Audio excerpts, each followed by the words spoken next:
Everybody, welcome to the ANDIKA Bulletin for Monday, the 24th of February 2025, and it's currently 15 minutes to 12 Queensland time.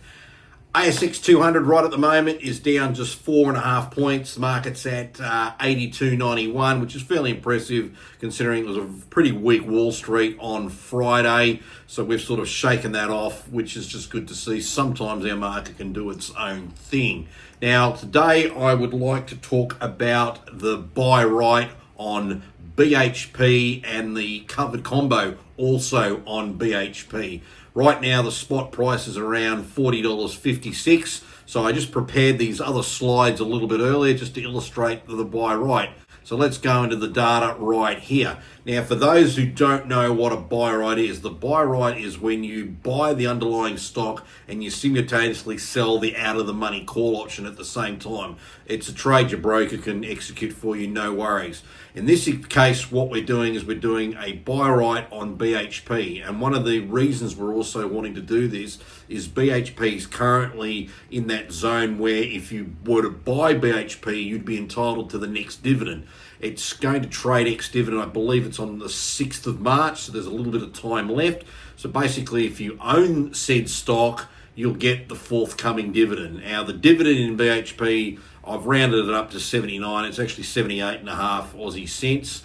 So if you own BHP, you get the div. But what we do to enhance our return is we go sell an out-of-the-money call option on the BHP shares. So in this case, we're buying BHP, as you can see here, at $40.57, and then we're going out to September 25 of this year. The exact expiry date's the 18th of September 2025, and we're selling the out-of-the-money $42.50 call option, for which the market's going to pay us roughly $1.64.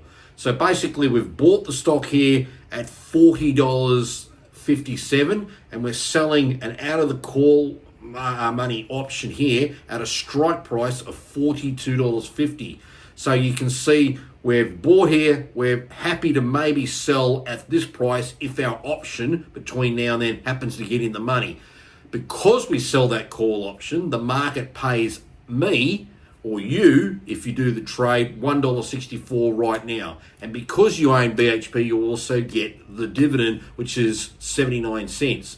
I'll just shy 79 cents, 78.5. Now, when you add the two together, it comes out to be $2.43 in income, just to make the understanding of the proceeds. And because it has a dividend, it means BHP is also a company that is paying tax at the top corporate rate here in Australia at 30%. It then means it generates what's called a franking credit. So if you were to do this trade inside, say, a self-managed super fund that's under a lower tax environment of only 15% in the accumulation phase, then that franking credit will actually come back and help you as well. Now, I don't take that into account in terms of its returns, but it's worth roughly 34 cents, which you can see there on the spreadsheet. So to quickly go over it, we've bought BHP for $40.57. We've sold the out of the money September $42.50 call. We get paid $1.64 right now in the pocket. No one ever can take that back from us. That's our money because we've created a contract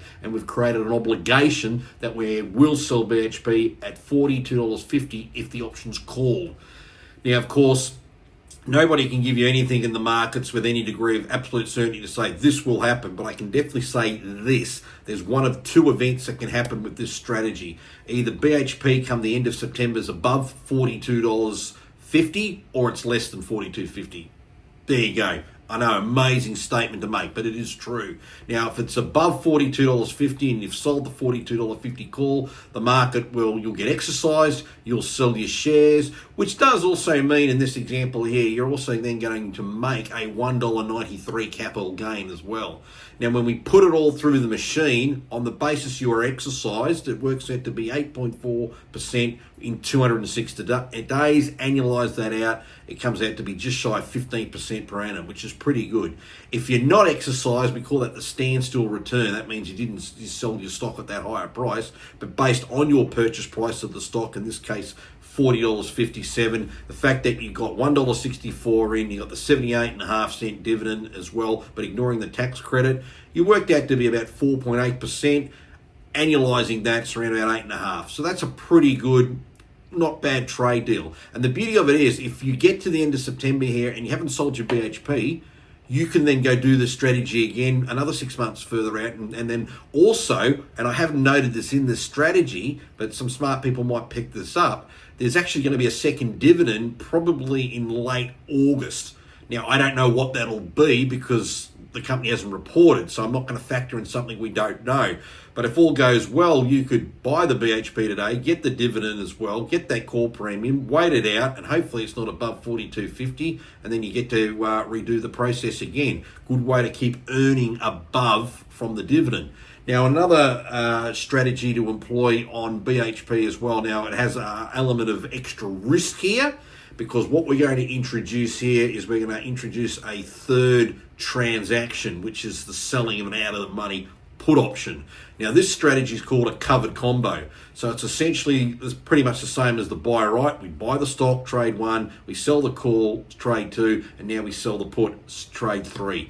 But in doing so, we are really turbocharging the amount of income that we can bring in. So going back to the numbers, buying BHP at $40.57, selling that $42.50 call option, getting $1.64. But then we go out and sell the out of the money $37.50 put option, and that's paying roughly $1.59. Now, for those that don't know what selling a put means, selling a put is effectively when you're putting your hand up to the market and saying, market, for a premium, you're going to pay me. You do so and it's worthwhile, I'm then obligated and willing to buy more of that said underlying stock at whatever that strike price is. In this case, the strike price is what we call out of the money. If BHP is here at $40.57 and the $37.50 strike is down here, that's out of the money. That difference between the two here is the out of the money amount. Now, obviously, that only comes into play if BHP were to fall.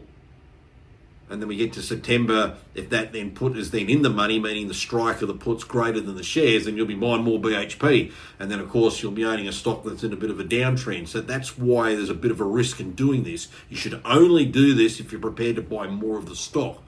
Or you have a preparedness to say, I could buy 10,000 shares doing the buy right and sell 100 calls. Incidentally, each call option represents 100 shares on the Aussie market, so hence you sell 100 contracts. Or I just buy 5,000 BHP shares, I sell 50 calls, and I'll sell 50 puts. Because if you had the preparedness to buy 10,000 shares, but you're only buying 5, it means you've got the money aside to buy that other 5, but what you're doing is you're buying it at a lower price. Anyway, you're getting 3 hits of income when you do the covered combo. You're getting a call premium, you're getting the put premium, plus you're getting the prevailing dividend. When we wash all that in together, it works out to be on an exercise return, and that means not on the put side, but on the call side, 12.3%. That's pretty good. That's not bad. Annualized nearly 22%. And again, they're the numbers. You can take your time, look at them, get your pad and paper out, do them all yourself. They're there. Plus, I've incorporated a 1% brokerage charge in these transactions. If you know what you're doing and you're comfortable in doing that, you could execute the same strategy on your own online broking account. Just follow their margin requirements, and obviously you won't be paying those sort of transaction fees. But if you are doing it with someone who's essentially guiding you, making sure it's put together, and because you're not familiar with it and you want to make sure no one screws it up, then it's fair that you're paying the said professional at least that sort of type of commission. So these returns are taking into effect of a commission like that is even being paid. Obviously they'd be higher if the commissions were a lot lower. So it's just an exciting strategy. I like both of them. You do need to understand the pluses and minuses of them. The real minus really is the preparedness to own the underlying stock, because if you buy, in this case, BHP, you need to acknowledge that BHP might not only go up, but also might go down. If you haven't got any sold puts, it's not a real big deal. But if you start selling puts, and obviously the stock falls, and that could be a big deal, because then you might not want to buy more of a stock that's in a decline. So you do need to rationalise yourself on what's going on. So to this end, if you want more education, I'd go to the ANDIKA website. Why? Because it's a cool website, and that's the name of my company, and I hold an Australian financial services license. So unlike a lot of talking heads that come onto YouTube and other forums who go quack quack about what you can do, I've actually got a license. This, by the way, would be considered general financial advice, because obviously I'm not telling people, hey, precisely put in this amount of dollars or buy this amount of shares. Everything here is just to illustrate what you can do. But if you want to get more information, you can go to my website, go to the OME tab, which is that one there. Go in, comes to Options Made Easy. That's the name of a book I published way back in 2002. The information in that book today, that I wrote in 2002, is just as valid today. The definition of a call option, for example, hasn't changed. So I'd highly recommend you go there, download the book, read it at your leisure. And I've got 40 questions at the back of the book, like a quiz you can test yourself, which is a good way to help build your knowledge as well. Another place, go to the ASX website. They've got a lot of brochures on options and other aspects of other things concerning with trading. Get their materials, read up on them, build up your comprehension. You can do all this for free. You know, you shouldn't be paying anyone top dollars to do a so-called course. And then if there's additional videos, I've also got them on my website, and you can just go in at your leisure. I'm just scrolling through there now on a variety of different topics. So I would encourage you to go and look at them as well. Now, big video, 11 minutes in, a lot of information to probably take in. So if you haven't got it all in, rewatch it again, just get the feel for it. But remember, the buy right, we'll just go back into that up here, get out of this one. Here's the buy right, which I've put on the ANDIKA X feed. Follow ANDIKA on X, we're pretty cool. And again, buying the stock, selling the out-of-money call, wait until the period, see what the outcome is. If you're doing the covered combo, you're doing the same as the buy right, you're just selling the additional put leg, and the only thing you've got to be mindful there is you are exposed to buying more of the said stock we're looking at. So as long as you know you've got those resources to cover yourself, then that's fine. There are some other trading techniques you can take on board, but it's a bit beyond the scope of this particular video to go into at this stage. But if you've got comments, please write them below. If you've got anything else that I would like me to talk about, please let me know. Make sure you like the video, and until we catch up, which will be tomorrow. And we didn't do any videos on Thursday and Friday last week. Honestly, if there's nothing doing, I'm not going to just jump on here and just talk BS for the sake of talking BS. So sometimes there might not always be a video, you know, Monday, Tuesday, Wednesday, Thursday, Friday. There might be pockets where nothing happens. Just don't panic. It wasn't because I was doing anything else. There just honestly wasn't anything worth talking about, so I didn't bother. But thanks for watching, and we'll try and catch each other. Yeah, we will actually. We will catch each other tomorrow, because I'm going to do another buy right and covered combo, this time on Fortescue, just so you can see another comparison. A lot of companies have reported now on the ASX, and because they've got dividends, it's a good time to look at getting the stock for the dividend and then selling the call option as well. So hopefully this has helped people alight themselves and awaken up what you can do. Remember, you need to talk to a stockbroker about this, not a financial planner. Most financial planners got no idea about this, and if they even think you're doing it, they'll try and talk you out of it and put you to some bullshit that won't make you any money. You need to talk to a proper stockbroker that's a member of an ASX participant firm, and go from there. That's the place you need to go if you're after some advice. Look up someone who can actually help you in that space there. Remember, this is general advice, and it's more for the educational side of things here. So make sure you do talk to someone if you've got zero idea of what you're doing. See you later.